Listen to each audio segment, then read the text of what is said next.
Hello everyone. Let's see the chapter excretory products and their elimination today in our class. सबसे पहली बात इसमें ये आती है कि एनिमल्स जो होते हैं वो बहुत सारे सब्सटेंसेस अपने बॉडी में एक्यूमुलेट करते हैं like ammonia, urea, uric acid, carbon dioxide, water and ions like sodium, potassium and chloride ions, phosphate ions, sulphate ions, clear, and many more. And ये एक्यूमुलेशन किसकी वजह से होता है? या तो हमने एक्सेस इंजेक्शन कर लिया है या तो मेटाबॉलिक एक्टिविटीज़ के थ्रू ये बन रहा है. क्लियर. तो ये सब्सटेंसेस कैसे भी बने हों, हमें इनको रिमूव करना होता है हमारी बॉडी से पार्शली और totally, but we have to remove it. Otherwise इनका कंसंट्रेशन हमारी बॉडी में बढ़ेगा तो टॉक्सिसिटी बढ़ेगी and then it may lead to further complexes. Clear. So in this chapter we are going to study about the elimination of these substances and we'll be emphasizing on the common nitrogenous waste जो humans की बात कर रहे हैं हम यहाँ पे, right. सो सबसे पहला हमारा नाइट्रोजीनियस वेस्ट क्या है? नाइट्रोजीनियस वेस्ट हम इसको क्यों कहते हैं? बिकॉज नाइट्रोजन कंटेनिंग ये तीनों ही कंपाउंड्स होते हैं. अमोनिया में NH3, यूरिया में NH2 CONH2 होता है. यूरिक एसिड का भी सिमिलर सा फॉर्मूला होता है. Clear. So ammonia, urea, uric acid ये तीनों major forms of nitrogenous waste होते हैं जो एनिमल्स एक्सक्रीट आउट करते हैं. अमोनिया जो होता है वो one of the most toxic one की कैटेगरी में आता है एंड सिंस वो बहुत ज़्यादा टॉक्सिक है उसके रिमूवल के लिए lots and lots of water required होता है. वेरएज यूरिक एसिड्स की बात करें तो वो लीस्ट टॉक्सिक होते हैं एंड उनके लिए minimum amount of water required होता है for their elimination. The process of elimination of ammonia is called as ammonotelism. Process को हम टैलिज्म कहते हैं एंड जो ऑर्गेनिज्म होगा जो अमोनिया को एक्सक्रीट आउट कर रहा होगा उसको अमोनोटेलिक कहेंगे हम. क्लियर.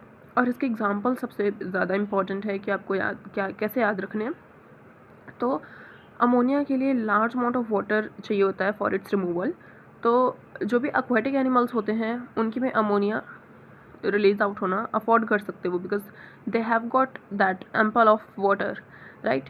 तो इसके एग्जांपल्स में क्या क्या आ जाएंगे? बोनी फिशेस को और क्या कहते हैं हम? ऑस्टियोचथीज, राइट, जिसमें सी हॉर्सेज, बेटा एंड फाइटिंग फिश ये सारे आते हैं. एक्वाटिक अम्फीबियंस, एक्वाटिक वर्ड आना चाहिए उनके सामने, राइट. एम्फीबियंस तो दोनों जगह पे रहते हैं, टेरेस्ट्रियल एंड एक्वाटिक भी. तो सिर्फ एक्वाटिक वाले अमोनिया को एक्सक्रीट आउट करना अफोर्ड कर सकते हैं. लाइक फ्रॉग की बात करें तो टैडपोल जो होता है वो अमोनिया को एक्सक्रीट करता है, बट जो मेच्योर फ्रॉग होता है वो अमोनिया नहीं बल्कि यूरिया को एक्सक्रीट आउट करता है. क्लियर. इंसेक्ट्स में भी बहुत सारे एयर वाले होते हैं, लैंड वाले होते हैं, एक्वाटिक वाले होते हैं, बट अमोनोटैलिक कौन से इंसेक्ट्स होते हैं? जो एक्वाटिक होते हैं, सिर्फ वही के वही. क्लियर. अमोनिया जो होती है वो रीडली वाटर सॉल्युबल होती है because chemistry point of view से देखिए तो अमोनिया एक पोलर मॉलिक्यूल होता है तो वो वाटर में ईजिली सॉल्युबल होता है. पोलर लाइक डिसॉल्व्स लाइक, सो वो कंसेप्ट यहाँ पे लगता है. एंड एक्सक्रीट आउट कैसे होता है? Through the process of diffusion gills across the Gill surface. Fishes में भी डेफिनेटली वो अमोनोटैलिक होंगे और वहाँ पे डिफ्यूजन के through ammonia as in the form of ammonium ions बाहर मूव आउट करेगा. किडनी का कोई सिग्निफिकेंट रोल नहीं होता है in the removal of ammonia because fishes वगैरह जो होती हैं वो गिल्स के थ्रू अपना ये सारा प्रोसीजर करती हैं. क्लियर. टेरेस्ट्रियल एडेप्टेशन बट जो हुआ लाइक एक्वाटिक से जब हम पहले लाइफ इवॉल्व्ड इन वाटर तो वहाँ से वो धीरे धीरे करके मूव किया to the terrestrial land, right, habitats. तो वहाँ पर आने के बाद उनको कोई ना कोई एडेप्टेशन तो करनी ही थी कि हम कैसे अब हम अमोनिया एक्सक्रीट आउट करना अफोर्ड नहीं कर सकते because we can't afford that much of water. तो अब कोई और प्रोसीजर निकालना पड़ेगा, कोई और मेथड निकालना पड़ेगा. क्लियर. तो लेसर टॉक्सिक नाइट्रोजीनियस वेस्ट जैसे कि यूरिया और यूरिक एसिड उनका इन्होंने एक तरीका निकाला जो कंजर्व, और क्यों निकाला? So that they can conserve their body water, right. Mammals, humans including humans, right, and many terrestrial amphibians. Aquatic amphibians ammonotelic but terrestrial amphibians जो होते हैं वो यूरियोटैलिक होते हैं, मतलब यूरिया एक्सक्रीट आउट करते हैं. Marine fishes that is cartilaginous fishes like shark वगैरह, टॉर्पिडो, ट्राइगॉन, ये सारी फिशेज जो होती हैं ये मराइन फिशेज की कैटेगरी में आती हैं and they excrete out urea. Clear. And इसलिए इनको हम यूरियोटैलिक एनिमल्स कहते हैं. Humans, marine fishes and terrestrial amphibians, इसके एग्जांपल हमको याद रखने. Clear. Ammonia produced by the metabolism, पहले हमारी बॉडी में अमोनिया ही प्रोड्यूस होता है, हमारा मेजर जो है वो अमोनिया ही होता है, बट हमारी बॉडी में ऐसी एडेप्टेशन हो गई कि उस अमोनिया को हम फर्दर एक लेसर नॉन टॉक्सिक सब्सटेंस में कन्वर्ट कर पाएँ, that is urea in are liver, और वहाँ पे पूरा यूरिया साइकिल चलता है या ओरी साइकिल जिसको हम कहते हैं वो चलता है, एंड देन फाइनली अमोनिया से वहाँ पे यूरिया बन जाता है जो हमारे ब्लड में रिलीज़ होता है, जो किडनी फिल्टर करेगी एंड देन आफ्टर उसको रिमूव आउट करेगी। But some amount of urea also हमारी बॉडी में रिटेन्ड होता है ताकि ऑस्मोलैरिटी हमारी बॉडी की मेंटेन रहे, नॉट टोटल या entire ammonia is excreted, ammonia converted into urea is excreted out from a body. थोड़ा सा अमाउंट रिटेन्ड होता है हमारी बॉडी में, किस रीज़न की वजह से वो याद रखना है, ऑस्मोलैरिटी मेंटेन करने के रीजन से, राइट। ना third form of nitrogenous waste क्या होता है, यूरिक एसिड, जो लीस्ट टॉक्सिक कैटेगरी में आता है, जिसको minimum amount of water needed होता है, और ये किस में हमें देखने को मिलेगा, reptiles, birds, land snails, insects में। एक्वाटिक इंसेक्ट्स में तो अमोनोटैलिज्म, राइट, बट जो टेरेस्ट्रियल इंसेक्ट्स हैं, जो लैंड स्नेल्स हैं, बर्ड्स हैं, रेप्टाइल्स हैं, उनके में यूरिक एसिड एक्सक्रीट आउट होगा इन the form of solid patches या पेस्ट, जिनको हम पैलेट कहते हैं, एंड इन ऑर्गेनिजम्स को हम यूरिको आता है मतलब यूरिक एसिड से, राइट, हम यूरियोटैलिक हैं। कॉकरोचेस की बात करें तो वो भी यूरिक एसिड को एक्सक्रीट आउट करता है, तो वो भी यूरिकोटैलिक की कैटेगरी में आते हैं। अब हम थ्रू आउट एनिमल किंगडम जाएंगे, मतलब हमारे जो फाइलम्स हमने पढ़े हैं उनके थ्रू आउट जाएंगे, and will try to find out कि उनके में एक्सक्रीशन के लिए क्या क्या like we can say structures थे, एक्सक्रीटरी स्ट्रक्चर्स क्या आते हैं उनके में, वो देखेंगे, right. Most of the invertebrates जो होते हैं, दैट इज़ जो फाइलम्स हमने पढ़े इतने सारे, from Porifera, Coelenterata, Platyhelminthes, Ctenophora, Aschelminthes, mollusc, ये सारे के सारे जो जितने भी हैं इनके में सिंपल ट्यूबुलर फॉर्म्स होते हैं, बट वर्टिब्रेट्स की बात करें तो definitely they are more evolved, तो इनके में कॉम्प्लेक्स ट्यूबुलर ऑर्गन्स होता है जिसको हम किडनी कहते हैं फॉर एक्सक्रीटरी पर्पजेज, राइट। अगर स्पॉन्जेस की बात करें that is Porifera, Coelenterata, Ctenophora, तो उनके में तो थ्रू जनरल बॉडी सरफेस ही हो जाता है excretion also, respiration also, clear. But Platyhelminthes में जब हम आते हैं, दैट इज़ प्लनेरिया वगैरह की बात जब हम करते हैं, तो वहाँ पे उनके पास एक स्पेशलाइज्ड स्ट्रक्चर आ जाता है जिसको हम फ्लेम सेल या तो प्रोटोनेफ्रीडिया कहते हैं। वाई प्रोटोनेफ्रीडिया, बिकॉज नेफ्रीडिया एक एक्सक्रीटरी स्ट्रक्चर होता है in the case of Annelida, and since Annelida के पहले ये फाइलम आया था प्लैटीहेलमिन्थिस का, तो प्रोटो वर्ड मीन्स थोड़ा पुराना, राइट, तो हमने प्रोटो उसके आगे लगा दिया, प्रोटोनेफ्रीडिया कह दिया, राइट। प्रोटोनेफ्रीडिया या फ्लेम सेल्स या सोलिनोसाइट्स भी इन्हीं को कहते हैं। ये एक्सक्रीटरी स्ट्रक्चर्स होते हैं इन द केस ऑफ प्लैटीहेलमिन्थिस, जिनको हम फ्लैटवर्म्स भी कहते हैं बिकॉज इनकी बॉडी फ्लैट सी होती है, डॉर्सो वेंट्रली फ्लैट एंड होती है। इसके एग्जाम्पल क्या क्या हो गए, planaria, rotifers, some annelids and cephalochordates. Cephalochordates का एग्जांपल क्या हो गया, एम्फियोक्सस, जिसको हम लैंडस्लेट भी कहते हैं, क्लियर। ये एक्सक्रीटरी स्ट्रक्चर हो गया in the case of planaria, rotifer and some annelids, clear.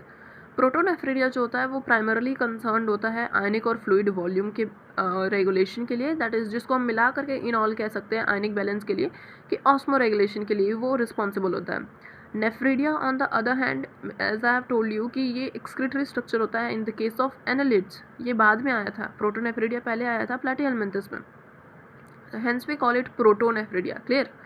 Now nephridia excretory structure हो जाता है in the case of earthworm and other annelids, earthworm is also itself a annelid, clear. Nephridia help करता है removal of nitrogenous waste में, and also it helps to maintain the ionic and fluid balance, that is osmoregulation में भी इसका role होता है। मल्फिगियन tubules भी हमने पढ़ा है, एक्सक्रीटरी स्ट्रक्चर्स होते हैं ये कॉकरोचेस की, मेनली हमने कॉकरोच के पढ़ा है, बट ये ऑल्दो सारे इंसेक्ट्स में, मोस्ट ऑफ द इंसेक्ट्स में पाया जाता है including cockroaches, clear. Malpighian tubule help in the removal of nitrogenous waste and osmoregulation, excretion में भी हेल्प करेगा प्लस ऑस्मो रेगुलेशन में भी हेल्प करेगा। बस प्रोटोनेफ्रीडिया में हमने पढ़ा है कि ये सिर्फ और सिर्फ ऑस्मो रेगुलेशन के लिए रिस्पॉन्सिबल होता है, नथिंग एज सच कि इसको एक्सक्रीशन के लिए भी कुछ करना है, बट वो ऑल उसके साथ ही साइड बाय साइड हो जाता है। एंटीनल ग्लैंड्स या ग्रीन ग्लैंड्स, वेरी इंपॉर्टेंट कि ये किन के एक्सक्रीटरी स्ट्रक्चर्स होते हैं, this are the excretory structures of crustaceans like prawns, clear, crustaceans या प्रॉन्स किस कैटेगरी में आते हैं, इंसेक्ट आर्थ्रोपोड्स की कैटेगरी में ही आते हैं, बट इनके में ग्रीन ग्लैंड या तो आप कह सकते हो एंटीनल ग्लैंड पाए जाते हैं। Now let's start our human excretory system. Human excretory system की बात करें तो पहले तो ये किन किन चीज़ों से मिलकर बना हुआ है। First is the pair of kidney, another is the pair of ureter, then urinary bladder and urethra, clear, which is the opening of our urinary bladder. Kidneys हमारी रेडिश ब्राउन कलर की होती हैं, बीन शेप्ड ऑर्गन्स होते हैं and they situated between, इनकी location very important है, it is situated between the last thoracic, मतलब हमारा कैसे वर्टिब्रल कॉलम्स कैसे डिवाइडेड है, cervical, then thoracic, then lumbar. तो ये थोरेसिक और लंबर के बीच में होते हैं, last thoracic and the third lumbar के बीच में ही आते हैं, मतलब इनको 3-4 सेगमेंट्स बस चाहिए होते हैं हमारे वर्टिब्रे के, clear, and they are placed in the vertebrae close to the dorsal inner wall of the abdominal cavity. यहाँ पे dorsal inner wall you have to remember, अगर यहाँ पे उन्होंने ventral या outer wall कर दिया so it will be wrong, right? abdominal cavity में तो ये for sure present होती है, but on the dorsal inner wall side. Each kidney हमारी जो होती है वो 10 to 12 सेंटीमीटर लॉन्ग होगी, 5 to 7 इसका विड्थ होगा एंड 2 to 3 थिकनेस होती है। Centimetre unit also you have to remember. Weight की बात करें तो it is just 120 to 170 gram in weight. Now let's see the structure also once, कि ये अपनी किडनी शो करी गई है। दिस किडनी के लिए हम टर्म यूज़ करते हैं रीनल, लाइक लंग्स के लिए यूज़ करते हैं हम पल्मोनरी, हार्ट के लिए cardiac, same way here for kidney we use renal word, right.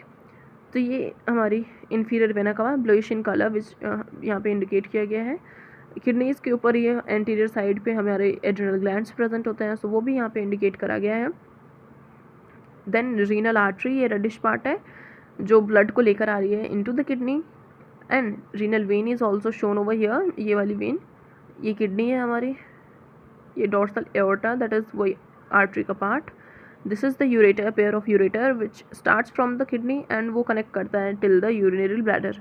यहाँ से फिल्ट्रेट को लेकर के ये यूरिनरी ब्लैडर के पास लेकर आता है which stores the kidney, sorry not stores the kidney but it stores the urine, and this is the opening urethra from where it is eliminated outside.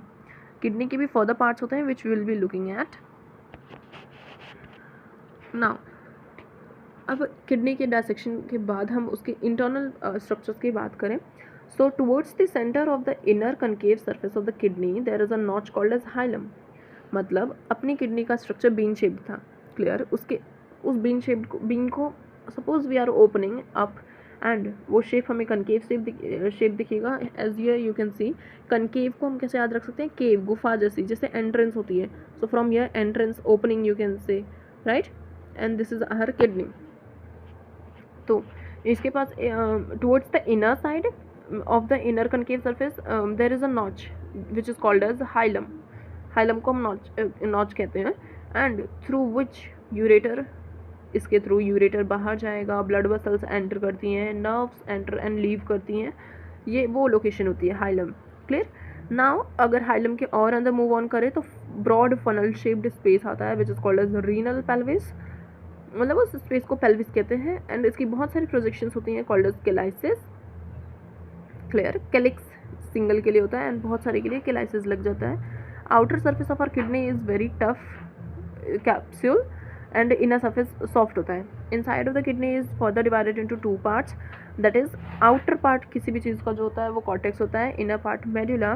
So same way here outer part cortex है, inner part medulla है। Now medulla is further divided into many conical masses, जिनको हम medullary pyramids कहेंगे because medullary region में वो present है, which project into the calyces in the form of columns of Bertini. Clear? Now let's understand this paragraph through the diagram.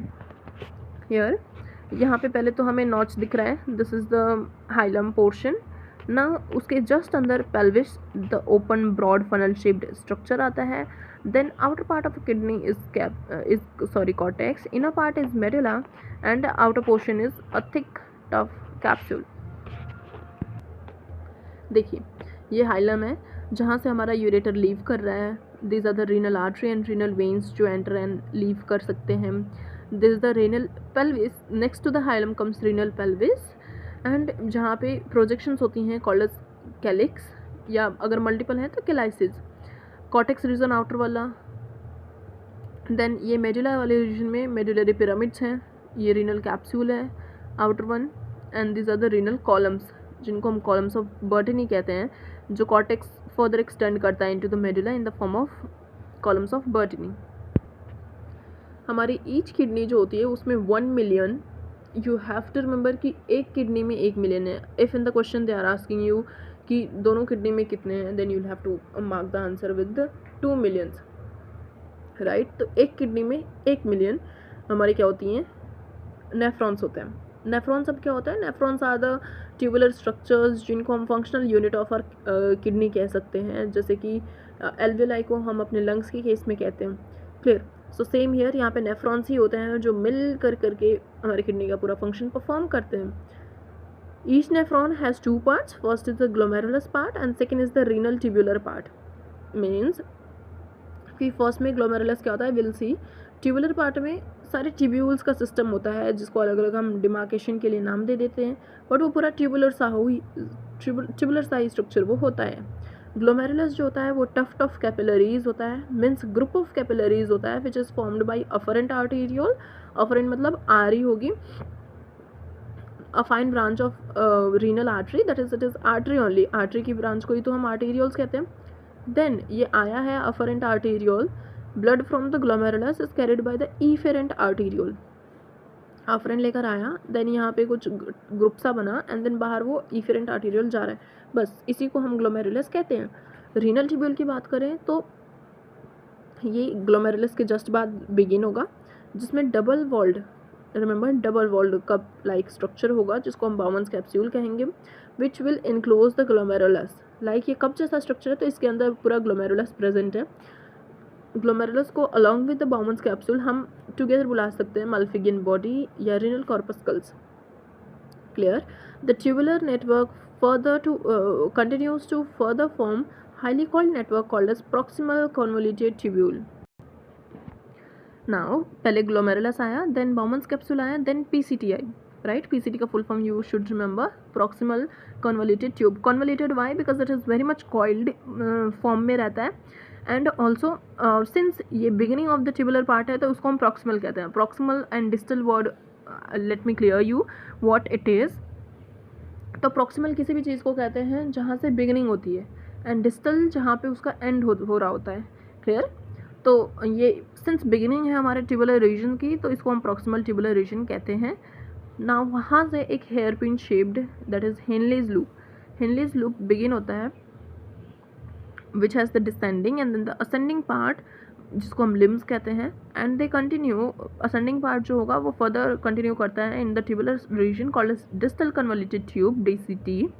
And DCT अब बहुत सारे nephrons join करते हैं to form a straight tube that is called as collecting duct, as the name suggest कि सारे ducts मिल करके यहाँ पर कलेक्ट हो रहे होंगे, अपने मटेरियल को इसमें ड्रेन कर रहे होंगे.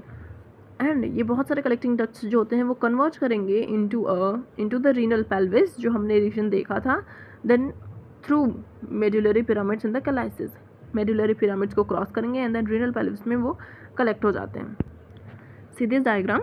यहाँ पे अफरेंट आर्टीरियोल आई, देन इसने ग्रुप बनाया, and then finally efferent arteriole यहाँ से चला गया. तो यहाँ पर तो हमारा बन गया ग्लोमेरुलस.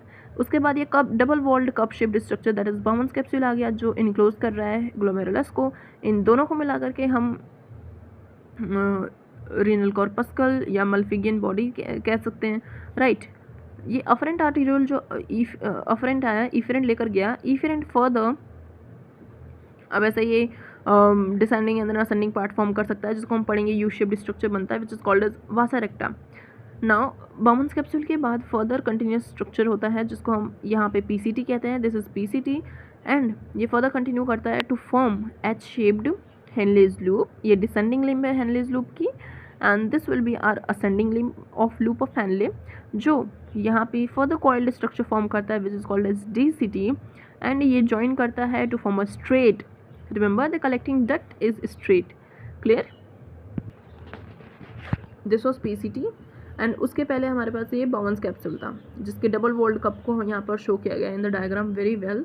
ये अफरेंट आर्टेरियोल आ रहा है and this is efferent arteriole जो जा रहा है। Here one thing which you should notice और मस्ट हैव नोटिस्ड इज कि अफरेंट आर्टेरियोल का डायमीटर जो है वो बहुत ज़्यादा है as compare to the efferent arteriole. Why? Because हमें यूरिन की फॉर्मेशन के लिए, ब्लड का फिल्ट्रेशन करने के लिए एक कंसनट्रेशन ग्रेडियंट चाहिए। सो वो प्रोवाइड करने के लिए यहाँ पर इनके डायमीटर में डिफरेंस रखा गया है। Now Malpighian corpuscles that is हमारे ग्लोमेरुलस और Bowman's capsule along with PCT, DCT, ये सारे जो पार्ट्स होते हैं ये कॉर्टिकल रीजन ऑफ किडनी में सिचुएटेड होते हैं। दैट इज अपर वाले पार्ट्स हैं ये, तो ऊपर वाले पार्ट्स में ही सिचुएटेड होंगे, दैट इज कॉर्टिकल पार्ट में सिचुएटेड होंगे। बट लूप ऑफ हेनले जो नीचे डिप कर रहा होता है in the medulla, majority of nephrons जो होते हैं वो कॉर्टिकल नेफ्रॉन्स ही होते हैं, मतलब उनके में लूप ऑफ हेनले बहुत ज़्यादा शॉर्ट होगा एंड बहुत ही कम उसका पोर्शन मेडुला में होगा। 85% ऑफ ऐसे हमारे पास नेफ्रॉन्स होते हैं जिनको हम कॉर्टिकल नेफ्रॉन्स कहकर रेफर करते हैं। But in the remaining 15% of the nephrons क्या केस होता है कि लूप ऑफ हेनले बहुत ज़्यादा लॉन्ग होता है and it runs deeply into the medulla. Clear? और इनको हम जक्स्टा मेडुलरी नेफ्रॉन्स कहते हैं, एज द नेम सजेस्ट कि ये मेडुलरी पार्ट में बहुत ज़्यादा इनका पोर्शन होगा, इसलिए ये जक्स्टा मेडुलरी नेफ्रॉन्स कहला रहे हैं। Clear? The efferent arteriole emerging from the glomerulus forms a fine capillary network around the renal tubule called peritubular capillaries. As I have told you in this diagram कि यहाँ से efferent arteriole जो जा रहा है, emerge कर रहा है हमारे glomerulus से, ये fine network form करता है capillaries का around the renal tubule, that is हमारा PCT and Henle's loop, and इसको हम क्या कहते हैं? Peritubular network कहते हैं। Clear? A minute vessel of this network runs parallel to Henle's loop. Remember, Henle's loop ऐसा था तो इसकी just ये parallel रन करेगी, but इसका शेप U shaped होगा, Henle's loop का H shaped था। Clear? Vasa recta is absent in or highly reduced in the case of cortical nephrons because उनका loop of Henle जो है वो बहुत ज़्यादा कम है नीचे तक, तो वहाँ पे वासा रेक्टा के चांसेस तो बहुत कम है कि वो प्रेजेंट हो, अगर होगा भी तो it will be highly reduced. Clear? Now let's see the steps of urine formation. ये मेनली बेसिकली 3 स्टेप्स में होता है। First is glomerular filtration, second is the reabsorption process and third is the secretion. Okay, let's see them one by one. So the first step of urine formation is the filtration of the blood. Clear? Very logical thing will be, first we'll have to filter the blood which is carried out by the glomerulus. Glomerulus इसको filter करता है, that is why इसको हम glomerular filtration कहते हैं। इसमें कितना on an average कितना blood filter होता है kidneys के द्वारा 1 minute में, that is 1100 to 1200 ml of blood, which means कि हमारे कार्डियक आउटपुट कितना हुआ करता था? Do you remember guys? 5000 ml हुआ करता था, जिसका 1/5 पार्ट यहाँ पर फिल्टर हो रहा होता है एवरी मिनट की बात कर रहे हैं। Clear? 1/5 of the blood pumped out by each ventricle of the heart during a cardiac cycle, वो जिसकी हम बात यहाँ पे कार्डियक आउटपुट कर रहे हैं, वो 1/5 portion of that blood is filtered out by our kidneys every minute. The glomerular capillary blood pressure causes filtration of the blood through 3 layers. अब फिल्ट्रेशन होना है तो वहाँ पे ग्रेडियंट सा तो होना ही चाहिए, तभी तो फिल्ट्रेशन होगा। तो ग्लोमेरुलर कैपिलरीज जो होती हैं, दैट इज़ अफरेंट और इफरेंट आर्टेरियोल्स हमने जो पढ़े हैं, उनका प्रेशर जो होगा वो कॉज करता है इनका फिल्ट्रेशन 3 लेयर्स के थ्रू। वेरी इंपॉर्टेंट, आपको एपिथेलियम एंडोथेलियम याद रखना है। क्लियर? ग्लोमेरुलर हमने पढ़ा है कि ब्लड वेसल से मिलकर बनी हुई है, तो ब्लड वेसल्स में कौन सा टिश्यू प्रेजेंट होता है? Let me ask you one question, कौन सा टिश्यू प्रेजेंट होता है? It is squamous tissue. Squamous tissue जब ब्लड वेसल्स में प्रेजेंट होता है उसको हम क्या कहते हैं? Endothelium. So endothelium of glomerular blood vessels, ये पहली लेयर हो गई। देन बाउमन्स कैप्सूल की सिंपल एपिथेलियम आएगी, not the endothelium of Bowman's capsule. आप इसको याद रखो कि ब्लड वेसल्स ग्लोमेरुलस में होती है यार, तो एंडोथेलियम भी वहीं पर होगा, बाउमन्स कैप्सूल में तो कुछ करना ही नहीं। And then as usual 2 membrane के बीच में बेसमेंट मेम्ब्रेन होगी, जैसे हमने diffusion membrane in the case of breathing देख लिया है। Epithelial cells of Bowman's capsule, called the podocytes, are arranged in the intricate manner so as to leave some minute pores और spaces called as filtration slits और slit pores. अब glomerulus के through filtration हो गई, then it will pass into through the basement membrane, it will be passing into the Bowman's capsule. Bowman's capsule के पास क्या होते हैं, स्पेशल पोडोसाइट्स होते हैं। पोडोसाइट्स मतलब कि ये ऐसे सेल्स होते हैं जो अरेंज्ड होते हैं इन the form of something like this zigzag के फॉर्म में अरेंज्ड होते हैं ये, सो दैट वहाँ पे एक नेट लाइक स्ट्रक्चर बन जाए जहाँ से ब्लड पास आउट करे बहुत अच्छे से, राइट, फिल्टर हो पाए। Blood is filtered so finally through this membranes, मतलब ये 3 membrane, endothelium of glomerulus, basement membrane and then Bowman's capsule की पोडोसाइट्स। इतना फाइनली ब्लड पास करता है that almost all the constituents of the plasma except for the proteins, because proteins बहुत ज़्यादा large in size होते हैं definitely, तो वो थोड़ी ना पास डाउन करेंगे, और हमें करवाना भी नहीं, प्रोटीन्स हमारी लॉस्ट क्यों करनी है in the urine, clear. So into the lumen of the Bowman's capsule वो पास डाउन कर जाते हैं, एंड देयरफॉर इस प्रोसेस ऑफ फिल्ट्रेशन को हम अल्ट्रा फिल्ट्रेशन कहते हैं, बिकॉज यहाँ पे मोस्ट ऑफ द चीज़ें फिल्टर हो जाती हैं just except for the proteins.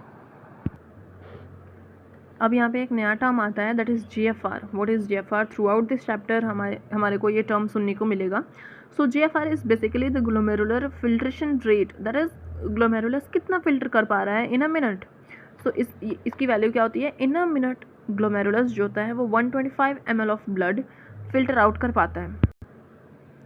And अगर हम उसको मल्टीप्लाई करें विद आवर्स एंड 24 आवर्स, तो that answer will be up to 180 litres per day. मतलब ग्लोमेरुलस तो 180 लीटर्स पर डे फिल्टर कर रहा है, so why don't we excrete out 180 liters per day? Absolutely we do not excrete out such a large quantity of urine। तो होता क्या है कि हमारी बॉडी में एक इंटरनल मैकेनिज्म, बिल्ड मैकेनिज्म है कि 99% of our filtrate is reabsorbed। 99% of the filtrate is reabsorbed। अगर आप 99% of 180 liters निकालोगे तो it will be just up to 1.5 liters। that is हम in a day 1.5 liter of urine excrete out कर सकते हैं, and rest part of the urine is again reabsorbed। हमने उसको filter किया but again it is reabsorbed by our blood vessels। For regulation of glomerular filtration rate, मतलब ये filtration rate कभी up हो सकता है कभी डाउन। फॉर एग्जांपल आप बहुत ज़्यादा पानी पी रहे हो तो ग्लोमेरुलर रेट बढ़ जाएगा क्योंकि उतना फास्ट उसको फिल्टर आउट करना पड़ेगा। अगर आप बहुत कम पानी पी रहे हो फिल्ट्रेशन कम होगी, यूरिनेशन का अमाउंट कम होगा, राइट। तो इस मैकेनिज्म में बहुत फ्लक्चुएशंस देखने को मिलती है, तो उसको रेगुलेट करने के लिए हमारे पास तो कुछ ना कुछ तो होना चाहिए। तो उसके लिए JG है, दैट इज़ जुक्स्टाग्लोमेरुलर एपेरेटस है। ये एक स्पेशल सेंसिटिव रीजन होता है which is formed by, very important, कि ये फॉर्म किससे होता है, cellular modification of DCT plus the afferent arterioles जो हमारे वहाँ से ग्लोमेरुलस से पास आउट एंटर कर रहे होते हैं वो, राइट। DCT और अफरेंट आर्टीरियोल जहाँ पे कंबाइन करते हैं वहाँ पे सेलुलर मॉडिफिकेशंस हो जाती हैं एंड ये JGA बनता है। अगर GFR में फॉल आया, कब आएगा फॉल, जब आप फ्लूइड इनटेक कम कर रहे हो अपनी बॉडी में, तो GFR में डेफिनेटली है कि फॉल तो आना ही है।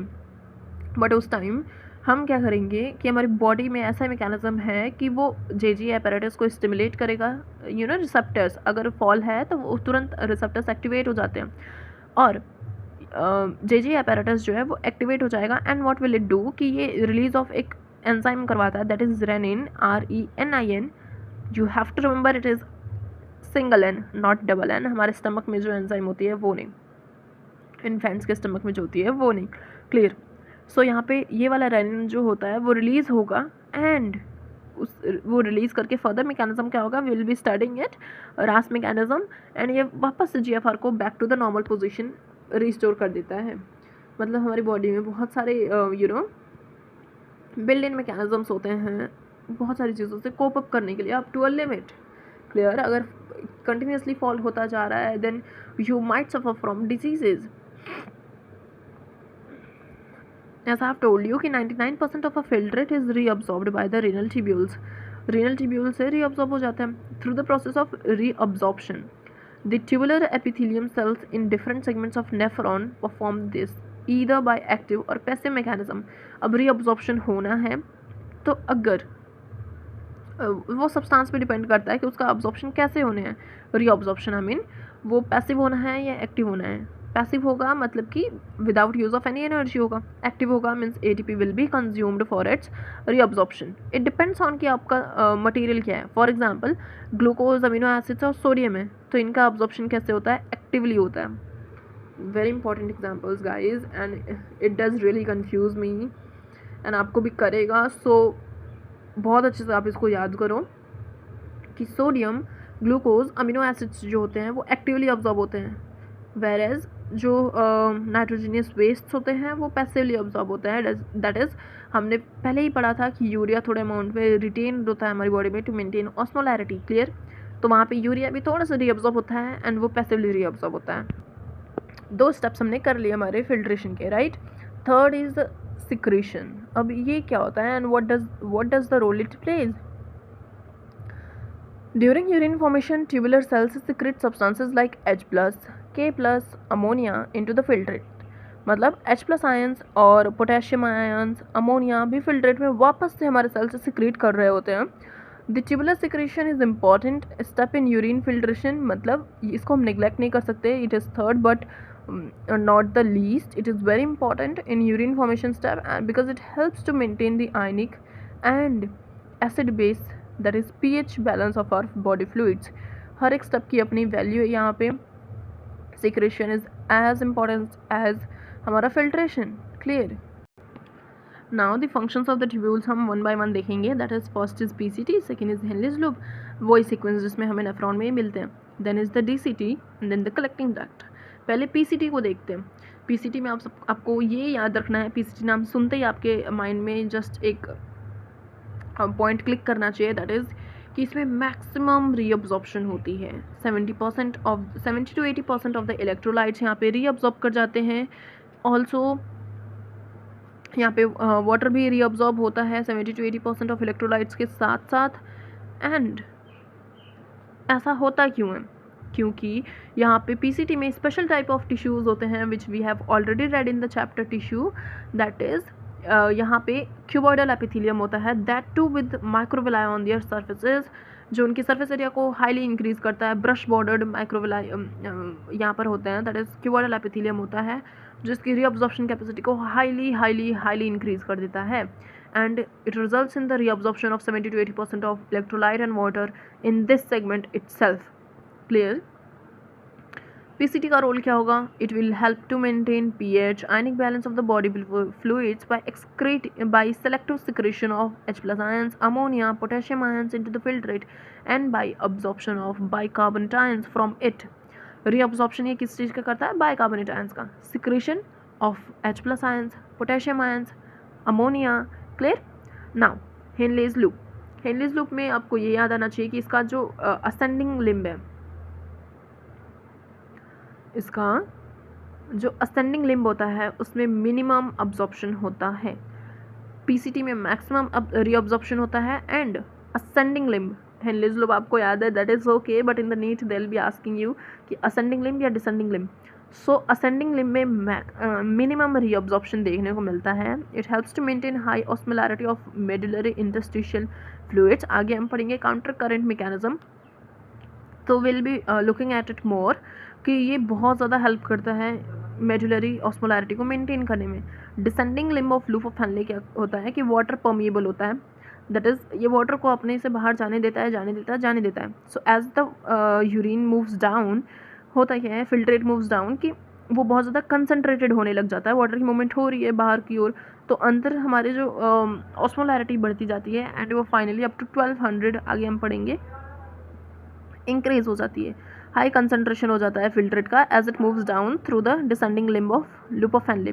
बट असेंडिंग लिम्ब का क्या होता है कि असेंडिंग लिम्ब जो होती है वो परमिएबल टू इलेक्ट्रोलाइट होती है and impermeable to water. That is अब वहाँ पे NaCl आयंस जो होते हैं उनका मूव आउट होना शुरू हो जाता है, फिर वापस से डाइल्यूट होने लग जाती है हमारी यूरिन. राइट? डीसीटी का आप फंक्शन चेक करते हैं. यहाँ पे कंडीशनल रीअब्जॉर्प्शन होता है. रीअब्जॉर्प्शन वी नो कि पीसीटी में होता है, हेनलेज लूप में होता है, कलेक्टिंग डक्ट में होता है, बट कंडीशनल रीअब्जॉर्प्शन सिर्फ और सिर्फ डीसीटी में हमें देखने को मिलता है. और यहाँ पे कंडीशनल रीअब्जॉर्प्शन किसका होता है? सोडियम आयंस का होगा, वाटर का होगा. एंड ये reabsorption of HCO3 minus, that is bicarbonate ions का भी यहाँ पे रीअब्जॉर्प्शन होगा as we have seen in the case of PCT.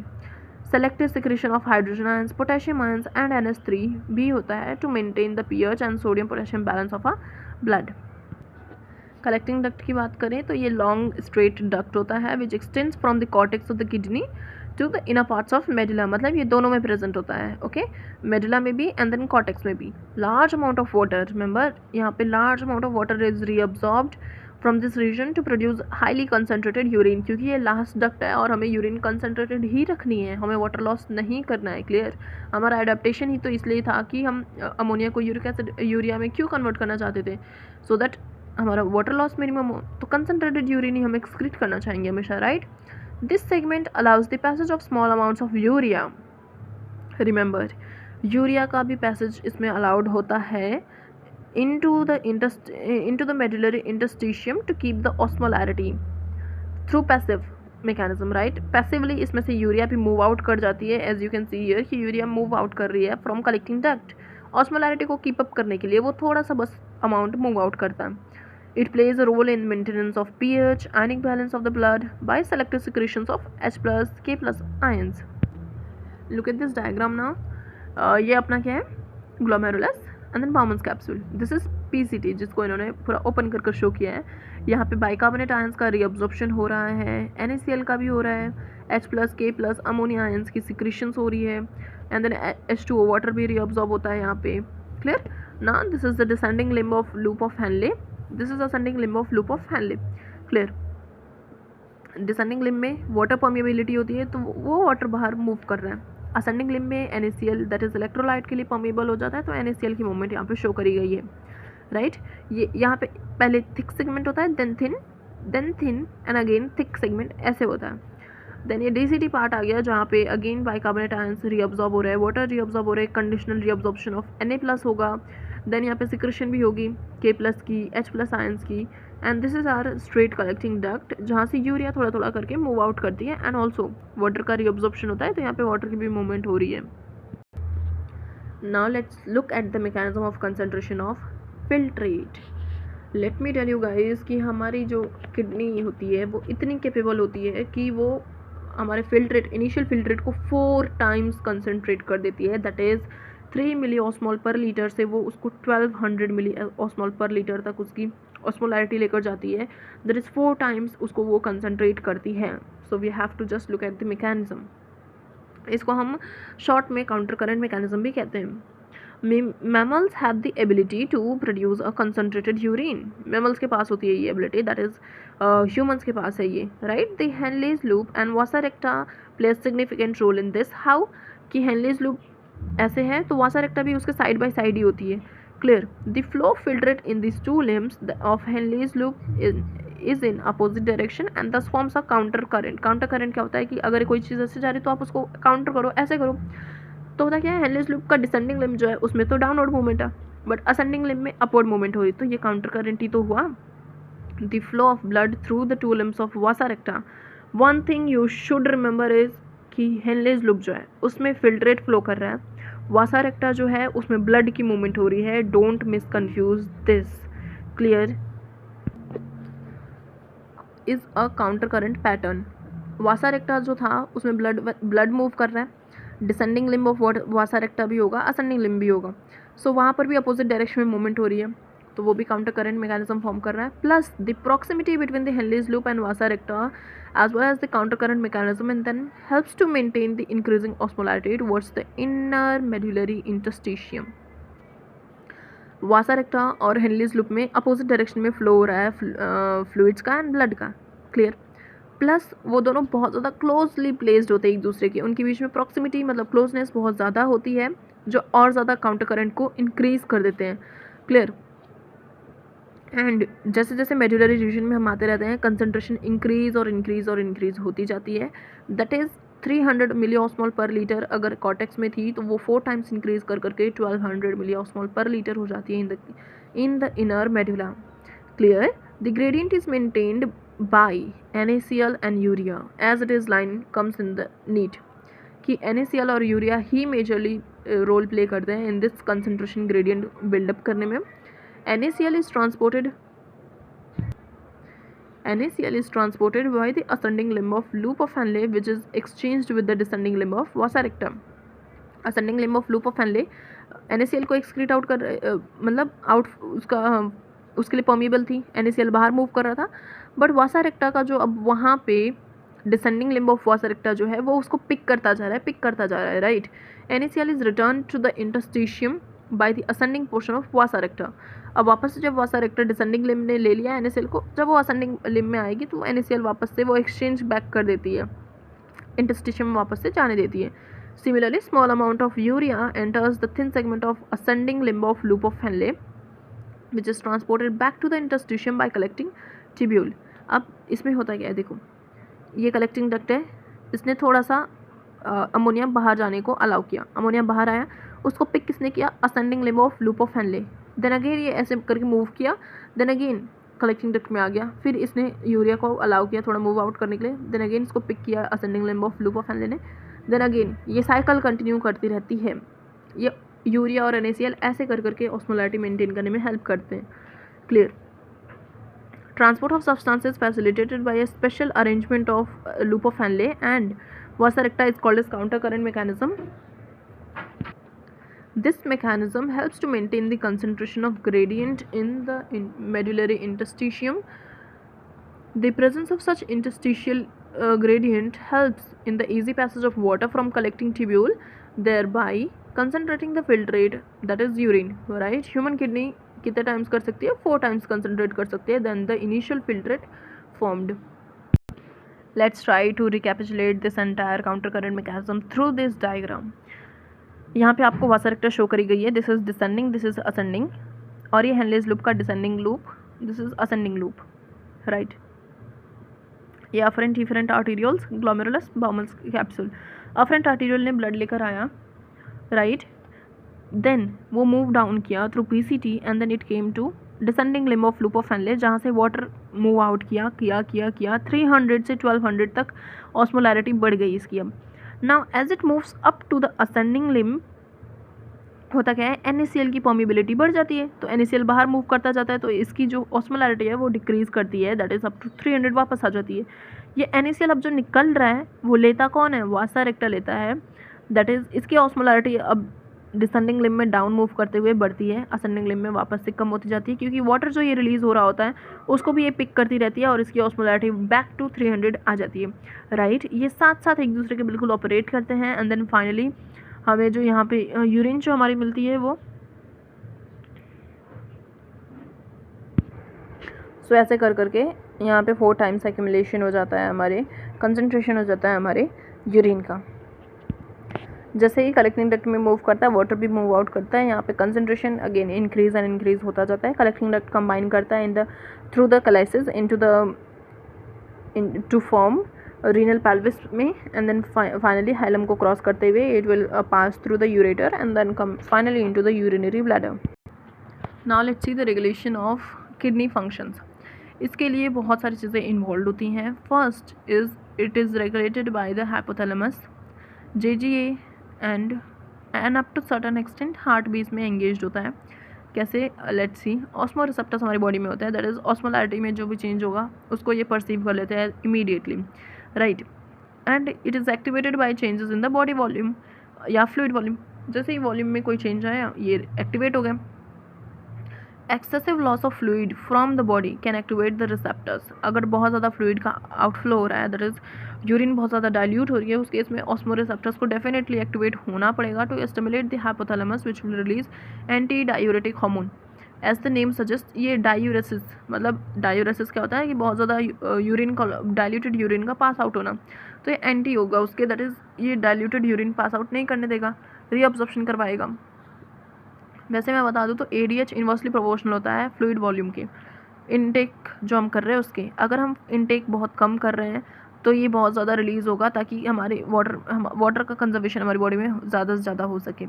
या वासोप्रेसिन भी इसको हम कहते हैं, दैट इज़ वासोप्रेसिन मतलब ये हमारी जो ब्लड वेसल्स हैं उसको प्रेस करेगा, दैट इज़ कॉन्स्ट्रिक्शन कॉज करेगा एंड रीअब्जॉर्प्शन को मैक्सिमाइज करेगा, राइट,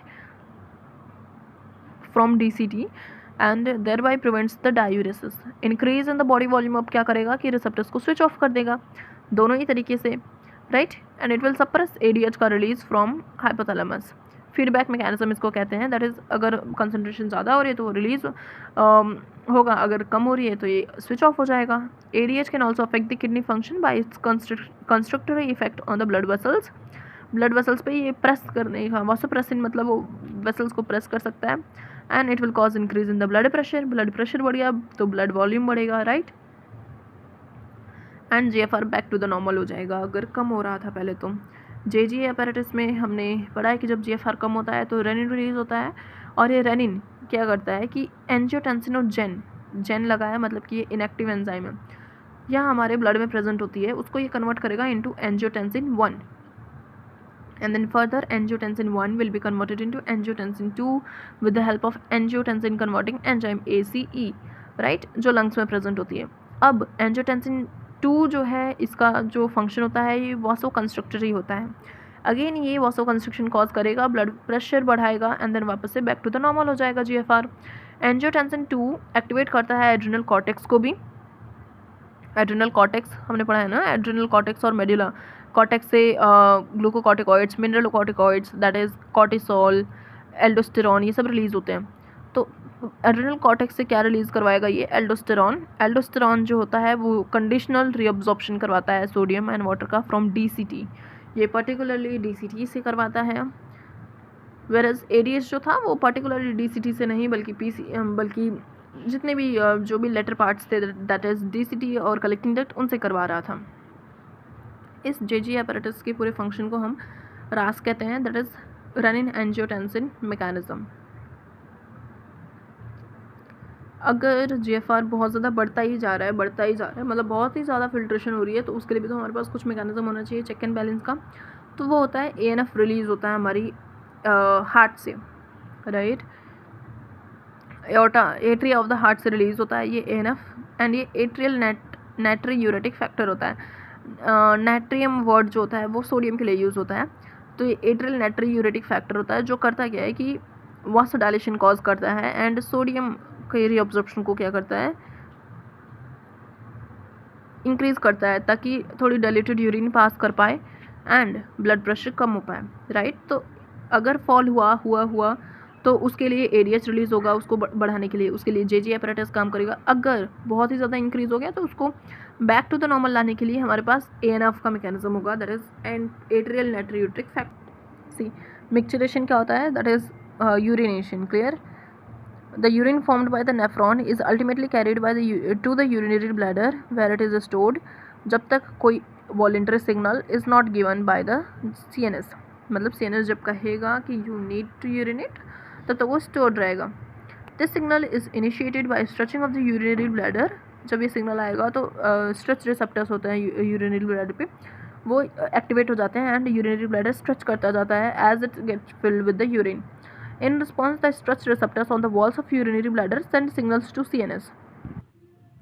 ना वो stretched receptors जब एक्टिवेट हो गए हैं तो CNS के पास सिग्नल भेजेंगे कि आप अब मोटर सिग्नल भेजो for urge of urination, clear, to initiate the contraction of smooth muscles of our bladder.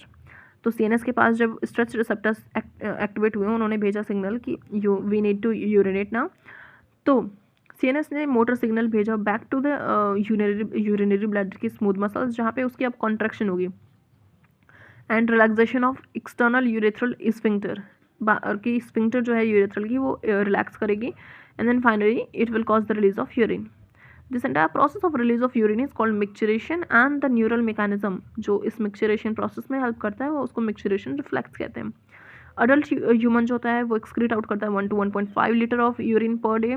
Urine formed is light yellow in color and it is watery fluid which is slightly acidic because H plus की secretion हमने देखी है बहुत ज़्यादा इसमें होती है।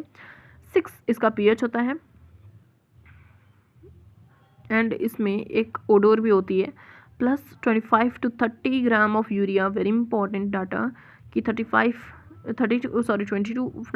to 30 gram of urea भी एक्सक्रीट आउट होता है per day. Various conditions can affect the characteristics of urine, और एनालिसिस ऑफ यूरिन बहुत ज़्यादा हेल्पफुल होता है in clinical diagnosis of many metabolic disorders and जैसे कि जब किसी को शुगर हो गई होती है, दैट इज़ डायबिटीज़ मेलिटस हो चुका होता है, तो वहाँ पे ग्लाइकोसूरिया एंड कीटोनूरिया के लिए भी हम डिटेक्ट करते हैं इन द यूरिन। अगर ये दोनों सब्सटेंसेस हमें यूरिन में देखने को मिलते हैं, विच इंडिकेट्स द मतलब malfunctioning of our insulin, clear. And ये इनकी अगर प्रेजेंस है हमारे यूरिन में, इट विल इंडिकेट कि डायबिटीज़ मेलिटस है। This para is also very important. Role of other organs in excretion. Not just kidney has the role to play for excretion, but also lungs, liver, skin also play little bit of role in elimination of excretory waste. जैसे कि हमारी lungs कैसे contribute करती है, ये CO2 के elimination में help करता है। कितना 200 मिलीलीटर पर मिनट, दैट इज CO2 ये कितना एक्सक्रीट आउट करता है 200 ml पर minute. And also significant quantities of water vapour के फॉर्म में भी एक्सक्रीट आउट होता है, मतलब एलिमिनेट होता है from lungs. Liver the largest gland हमारे बॉडी का है, दैट इज 1.2 to 1.5 kg का वेट होता है। ये बाइल कंटेनिंग सब्सटेंसेस सिक्रेट करता है, जैसे कि bilirubin, biliverdin, cholesterol, degraded steroidal hormones, तो ये सभी पास आउट करते हैं फ्रॉम लिवर, वाइटमिन्स, ड्रग्स पे। Most of this substances pass out with the digestive waste, that is bilirubin, biliverdin तो डाइजेस्टेड फूड में ही होता है, cholesterol, degraded steroidal hormones, vitamins, drugs भी उसी में होता है।